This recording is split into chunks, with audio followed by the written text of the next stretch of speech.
Hey everyone, it's Chris from Dwarven Forge. Dungeons Reforged is live on Gamefound, and I'm here to address common questions and walk you through the process of placing your pledge. First off, if you've joined us for Kickstarters before, the principles are all still the same now that we're on Gamefound. Your pledge amount is not finalized until the campaign ends, and you can change it at any time, and you'll still be able to change your mind about what your money goes towards in the Pledge Manager. The big difference is that instead of selecting pledge levels, you can browse a full list of sets and add whatever you'd like to your cart. Now, the first thing you'll want to do is figure out what exactly you want. We've made a ton of videos going over how the pieces work in depth, and you can find them all on our YouTube channel or on the Gamefound page itself. The Gamefound page is broken down into several sections with all sorts of information, and you can skip from place to place by clicking these anchor links on the side. If you're on mobile, the anchor links will appear as a drop-down menu in the top left of your screen with a green arrow. Please take your time looking at all the information we've provided, and feel free to ask any questions you have in the comment section or on our forums or Discord. We want to make sure you get exactly what works best for your games. First, let's look at the rewards section. Our reward bundles are the best deals in the campaign. They're designed to be the best starting place for a collection and feature combinations of core sets with an extra discount to give you the best cost per coverage possible. They're available in all three styles: Classic, Vaulted, and Sinister. If you're looking for unpainted versions, they'll be further down the page, and we'll cover that soon. In the add-ons section, you'll find dozens and dozens of smaller component sets. This includes the core sets that make up the reward bundles, as well as dressing sets, additional systems like the daises and passages, and even miscellaneous items like the collectible Dungeon Compass coin. If you're looking for Sinister component sets, they're all in their own section. Look for Sinister Theme Painted to see all the core sets, daises, and more in that paint scheme. Also note that everything unpainted comes after the miscellaneous category, so if you're looking for unpainted sets, including the unpainted versions of the reward bundles, all of their set categories are in one block to avoid confusion. Please note that the only Sinister unpainted set is the Mega Core set. This is because in every other case, it has the same composition as Vaulted Dungeons and shares the same unpainted variant. But the Sinister Mega Core has the Ghostfire Torch as a unique sculpt, so it gets its own unpainted listing. You'll see that each set has two prices, and one is struck through. This strike-through price is what we estimate the pack will cost in the store, so you can see at a glance how much you're saving by getting it now compared to waiting for the store release. They're usually not massive differences, but they really add up if you're getting multiple sets. Also note that all of the core sets have a larger discount in this campaign. Since this is what everyone needs to start their collection, we wanted to prioritize giving you a deal on these basic pieces. When you click on any of these products, it'll open up a detailed listing of that set, where you can see a description as well as an image gallery.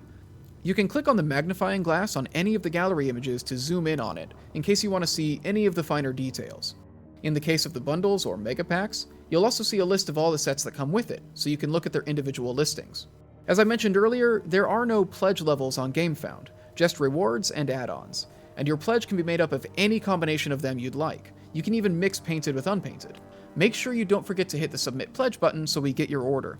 When you go to submit your pledge, you'll be taken to a screen to sort out your payment and shipping information. Gamefound has several payment options. You can use a card, Google Pay, even PayPal. In this campaign, we also have a stretch pay option. This lets you pay in installments with no additional fees or interest. Any pledge over $100 is eligible for stretch pay and will be paid in 4 installments. If you select this for your main pledge, the first charge will be on the day the campaign ends, and the remaining payments will happen on the same day each month following. Please keep in mind that you can only have one stretch pay going at once. If you use it for the campaign, you won't be able to use it for any additional payments you make during the Pledge Manager phase. I would recommend using it on whatever your largest payment is going to be. Once you've made your pledge, you can change any of the details at any time by going to Your Pledge. Here, you can change shipping and payment information, and you can add or remove sets at any time up until the campaign ends. If you need to cancel your pledge, there's a 3-dot menu in the top right of the Pledge ID window that hosts a ton of options. You can keep fiddling with your pledge all the way up until the campaign ends on November 12th. A few weeks later, the Gamefound page will turn into the Pledge Manager. At that point, you can either keep the selections you made during the campaign, add more to it, or change what you're getting in your pledge entirely. Now, let's talk about stretch goals. First off, there are 2 kinds of stretch goals in this campaign: paid add-ons and treasure chests. The treasure chest is a collection of free pieces added to your pledge. Everybody will get 1 chest for every $500 they spend on sets. This time there will only be 1 chest, available both painted and unpainted, featuring some of the new small pieces added to the campaign that should be useful no matter what sets you're getting. The unpainted chest will have a few more pieces to bring it up to about the same value as the painted version. Please note that this is only for every $500 you spend on sets. Shipping and taxes will not contribute towards treasure chests. After the Pledge Manager closes, we'll tally up how many chests everybody gets based on their pledge, and open a second round in the Pledge Manager for your chest selection. You'll be able to choose painted or unpainted for each chest. The paid add-on stretch goals are new sets that we can produce because we've gathered enough funds to cover their startup costs. When these are unlocked, they'll become new packs on the Gamefound page. None of these are included with your order, so if you'd like them, be sure to add their set to your pledge. This time, the paid stretch goals are mostly Sinister Paint versions of existing sets. That should give you a good rundown of how to use the Gamefound page and submit your pledge. As always, if you have any questions, please ask. We're here to help, and we'll be monitoring the Gamefound comments, forums, and Discord.